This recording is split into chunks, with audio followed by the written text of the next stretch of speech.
चाहते। प्रश्न होता है क्यों हम बूढ़ा होना नहीं चाहते, हम मरना क्यों नहीं चाहते? बोले कारण है भगवान अजर अमर शाश्वत भगवान है। इसलिए भगवान जैसे कृष्ण इसी जगत में 125 साल तक थे, भगवान राम इसी जगत में 11,000 साल तक प्रभु राम रहे। लेकिन आपने कभी राम कृष्ण की मोच कभी देखे हो? राम कृष्ण का कभी दाढ़ी देखे हो? कभी उनको बाल पक्के हुए देखे हो? नहीं, क्योंकि शास्त्र में बताया जो भगवान है नव किशोर नटवर, भगवान हर समय 14.5 साल से भगवान की उम्र कभी उससे ज्यादा नहीं होती। जो लक्ष्मी माँ सीता राधा रानी उनका उम्र कितना? बोले 13.5 साल से कभी उनको उम्र कभी ज्यादा होती नहीं, क्योंकि वो नित्य शाश्वत है। इसलिए भगवान अजर अमर होने का नाते अब देखना हम जिंदगी भर यही करते हैं, बुढ़ापा नहीं आए, जी जाए, च्यवनप्राश खाए, हैं च्यवनप्राश खाए, एक्सरसाइज करे, क्यों? हेल्थ हमारी सही रहे। हम कोई बूढ़ा बूढ़ी बनना नहीं चाहते। भगवान का दूसरा स्वरूप क्या है? भगवान ज्ञान स्वरूप है। भगवान ज्ञान स्वरूप है। ज्ञान स्वरूप होने का ना तो जिंदगी भर देखना हम वही ज्ञान। क्या पढ़ाई किए हो तुम? बेटे किए हो? हाँ, बोले क्यों? हम क्यों एजुकेशन पाना क्यों चाहते? हर व्यक्ति चाहता ना हम सीए बने, हम डॉक्टर बने, हम इंजीनियर बने, हम बीटेक करे। कारण क्या है? कारण जो भगवान है वो ज्ञान स्वरूप है। वो ज्ञान स्वरूप होने का ना तो हम भी ज्ञानी बनना चाहते हैं। कल सुन रहे थे ना, अगर किसी व्यक्ति को बोल रहे तेरे दिमाग नहीं, बोला मेरा नहीं ना तेरा नहीं। बोला एक व्यक्ति को मूर्खों को भी तू मूर्ख बोलो वो भी क्रोध करता है। चोर की अगर चोर बोल दोगे ना वो भी क्रोध करता है। क्यों? चोर को ही बनना नहीं चाहते हैं, मूर्ख को ही बनना नहीं चाहते। भगवान पूर्ण ज्ञान स्वरूप है। इसलिए भागवत में रामायण में आता है भगवान 64 दिन में 64 कलाओं को उन्होंने उपार्जन किया है। हम तो जिंदगी भर सीए करने के लिए देखो, जो डॉक्टरी करने के लिए पढ़ते पढ़ते पढ़ते बूढ़े भी हो जाए उसको खत्म नहीं कर सकते।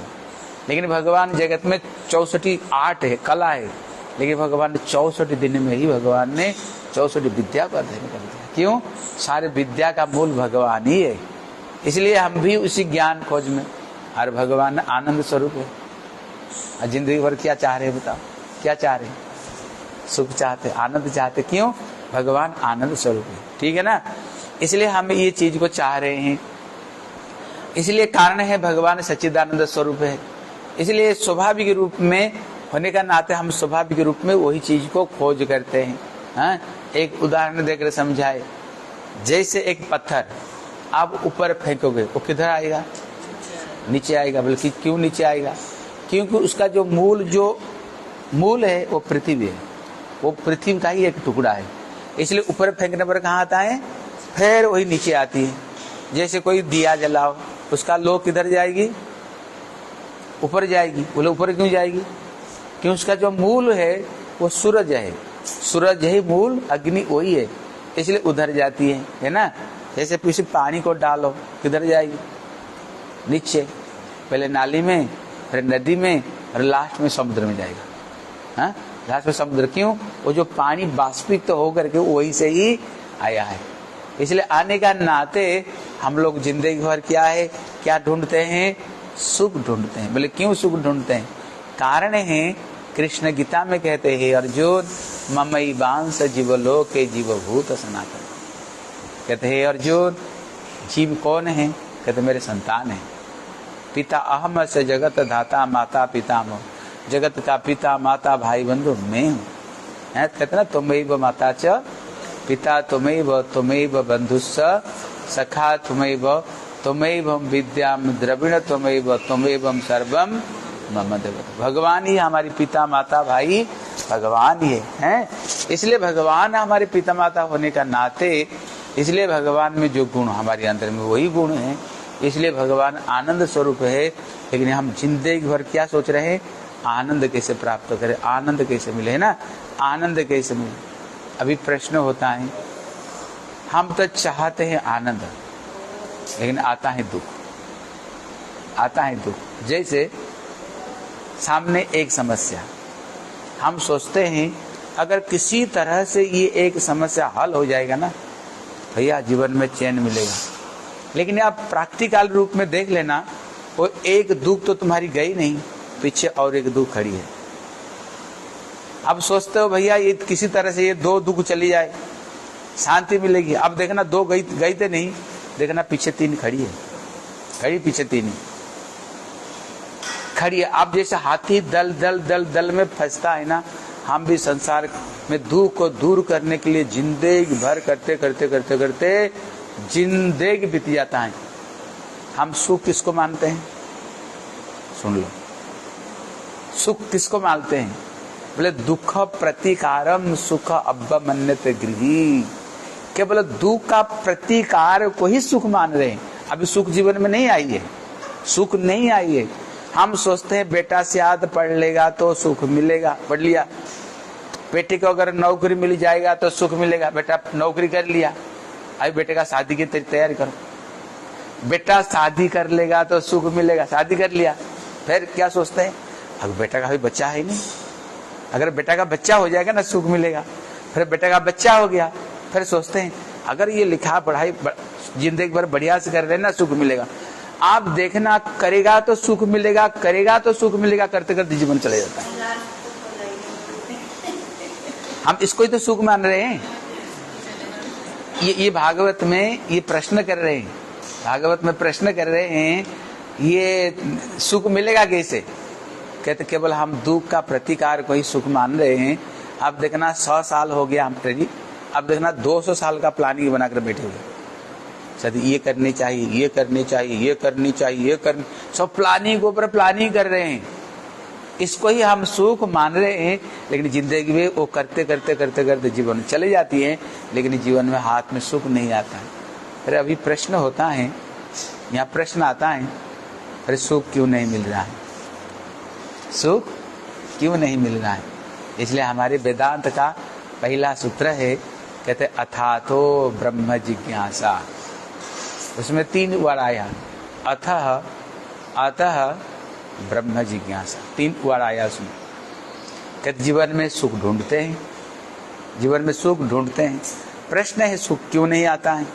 बोले जहाँ सुख है तुम वहाँ नहीं ढूंढ कर गलत जगह पर सुख ढूंढ रहे हो। जैसे विद्यालय, विद्यालय किसको कहते हैं? जहाँ पर विद्या की आलय समूह है। भोजनालय किसको कहते हैं? जहाँ पर भोजन का समूह है, हैं? इसलिए ग्रंथालय, ग्रंथालय किसको कहते हैं? जहाँ पर ग्रंथ समूह है। ये संसार क्या है? जिसने दुनिया बनाया वो खुद कह रहा है, मैं नहीं कह रहा हूँ। कृष्ण स्वयं कहते हैं, ये संसार को 2 उदाहरण दिया। बोले दुखालयम अशाश्वतम। कृष्ण गीता में कहते हैं ये दुख का घर है।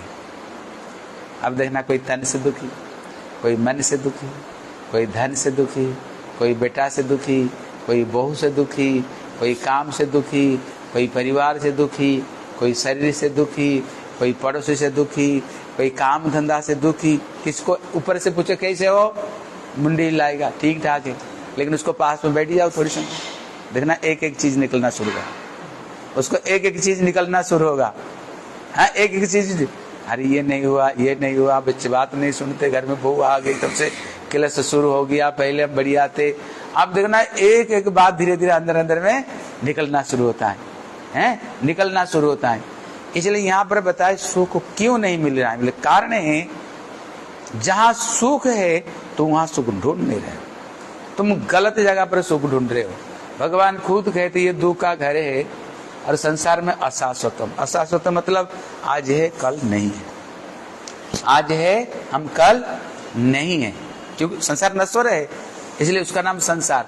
संसार हम कहते ना, संसार, संसार मतलब क्या? हर समय शरती, हमसे हर समय अलग होते जा रहे हैं। हम भी देखो बच्चे थे, धीरे धीरे बड़े हुए, लिखाई पढ़ाई किया, नौकरी चाकरी किया, धीरे धीरे बाल पकना शुरू हो गया, हाथ में कमजोरी हो गई, दांत टूटना शुरू हो गई। एक दिन हम भी राम नाम, हमारा भी सत्य हो जाएगा। इसलिए संसार मतलब है जो चीज हर समय तुमसे सर्कते हुए जा रहा है।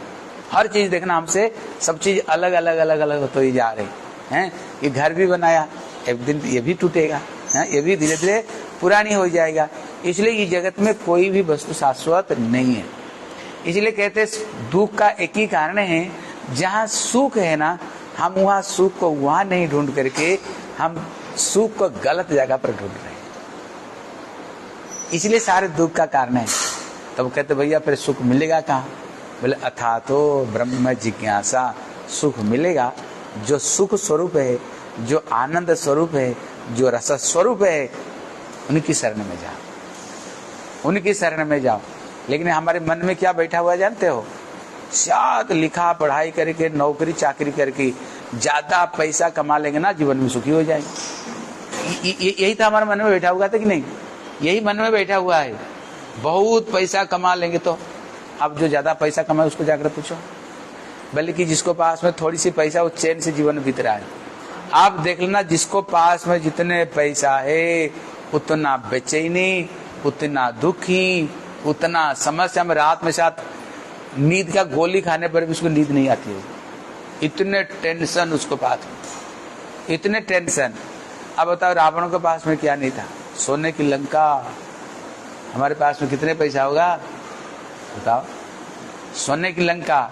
लेकिन हम क्या सोच रहे हैं? अच्छी किसी छोरी से शादी हो जाए, सुंदरी कोई लड़की आ जाए घर में, बहू, शायद सुखी हो जाएंगे। उसका एक से एक सुंदरी, मंदोदरी जैसे पत्नी, इतने सुंदरी थी। हनुमान जिसको देख करके बोले यही तो महालक्ष्मी नहीं, इतने सुंदरी, एक नहीं, उसको जहां से सुंदरी सुंदरी लड़की मिला ना, पकड़ पकड़ के शादी किया था। इसलिए 1 लाख उसके बच्चे, 1.25 लाख नाती थे, इतना बड़ा परिवार उसकी हैं। कहते अगर कोई आज्ञाकारी बेटा होगा तो सुखी हो जाएंगे। सोचते हैं मेघनाथ जैसे बेटा देखो कितना आज्ञाकारी, जानता है मरूंगा, लक्ष्मण मारेगा। रामायण देखे होंगे, जब लक्ष्मण के ऊपर उसने पहले पाशुपात्र अस्त्र मारा, वो भी कहीं चला गया। उसको बाद में प्रयोग किया उन्होंने, हैं, कहते उसको बाद में ब्रह्मास्त्र प्रयोग किया, वो भी परिक्रमा करके कहीं चली गई। लास्ट जो अंतिम जो अस्त्र जिसका कोई काट नहीं, सुदर्शन चक्र छोड़ा, चक्र, लेकिन वो भी परिक्रमा करते हुए चला गया। समझ गया ये भगवान है, ये नर नहीं नारायण है। पिताजी को पास में बोला, बोले पिताजी छोड़ दो सीता की मोह, छोड़ दो, ये माँ लक्ष्मी दे दो। अगर बचाना, राज्य को बचाना चाहते हो अभी भी समय है। मैंने स्वयं प्रत्यक्ष देख लिया, ये नर नहीं ये नारायण है। जो अंतिम अस्त्र, उनको प्रणाम करते हुए चले गए हैं। रावण क्या बोला? चूड़ी पहन कर बैठ जा, मेरे को युद्ध करना आता है। लास्ट में बोले अब तो मैं संतान हूँ, मेरा कर्तव्य आपके लिए प्राण देना, मैं जा रहा हूँ। लेकिन एक बात याद रखना, अगर जीत नहीं सका तो आप भी नहीं जीत सकते हो, इतना याद रख लो। फिर प्रभु राम की शरण में चला जाना। वो जानता है मरूंगा, लेकिन पिताजी के लिए मरने गया। मतलब इतने आज्ञा कारण पर। अभी ऐसे बेटा कोई करेगा? कोई बेटा नहीं कर सकता है। पिता माता के लिए जान दे दे, कोई नहीं कर सकता है। लेकिन इतना सब कुछ होने पर भी आप रामायण पढ़ो, जब शंकर जी की स्तुति करता है रावण, कहते हे शंकर जी कदा सुखी भवामि हम, जीवन में कोई शांति सुख नहीं, जीवन में अशांत है। रामायण देखे होंगे, जब हनुमान जी लंका में पहुंचा, देखा उसको पिताजी को झाड़ू लगाते थे, पवन से वो झाड़ू लगा रहे थे। अग्नि को देखा घर में कपड़ा साफ कर रहा है, पैर को नीचे काल को दबा करके बैठा हुआ है, और जितने नवग्रह को बांध करके रखा, इतने ही पराक्रम। लेकिन इसका जीवन को देखो, जिंदगी और टेंशन से जीवन गया है। लेकिन एक व्यक्ति वहां सुख से केवल जी रहा था। कौन जी रहा था? विभीषण जी रहा था। क्यों? प्रभु राम की शरण में। पूरा हनुमान लंका को जलाया। कहते सोने को ही जलता है, सोने की लंका, बल्कि सोने में आग लगने पर निकलता है। लेकिन कहते सोने में लंका में आग लगा दिया। मतलब क्या? कहते भैया तुम्हारी सोने की संसार क्यों नहीं हो? अगर प्रभु राम की शरण में जाओगे, नहीं जाओगे ना, वो भी जल करके राख हो जाएगी, वो भी जल करके राख हो जाएगी। अगर जीवन में शांति सुख पाना चाहे तो क्या करो? प्रभु की शरण में जाओ, प्रभु की शरण में जाओ। इसलिए यहाँ पर कहते हैं, लेकिन सुख हम कहाँ ढूंढ रहे हैं? गलत जगह पर। लेकिन सुख कहाँ पर है? ठाकुर के चरण में। जिनको बोला रस वैसे, जो रस स्वरूप है, जो आनंद स्वरूप है, जो प्रेम स्वरूप है, वो कौन है? भगवान श्री कृष्ण है, भगवान श्री राम है। इसलिए सुख शांति पाना चाहते हो, क्या करो? प्रभु की शरण में जाओ, तभी तुमको जीवन में शांति और सुख तुमको जीवन में तभी मिलेगा। ठीक है ना? हाँ, आज क्लास को हम यहीं खत्म करते हैं। कल इसको आगे बताएंगे हम कर रहे हैं क्या, संसार में हम क्या कर रहे हैं, जो काम को करके अपना जीवन को बोले सक्सेसफुल मान रहे हैं, वो क्या चीज है, अरे हम कल सुनेंगे। ठीक है, हम कथा को यहीं विश्राम दे देते हैं। बादशाह कल्पतरु कृपा सिंधु।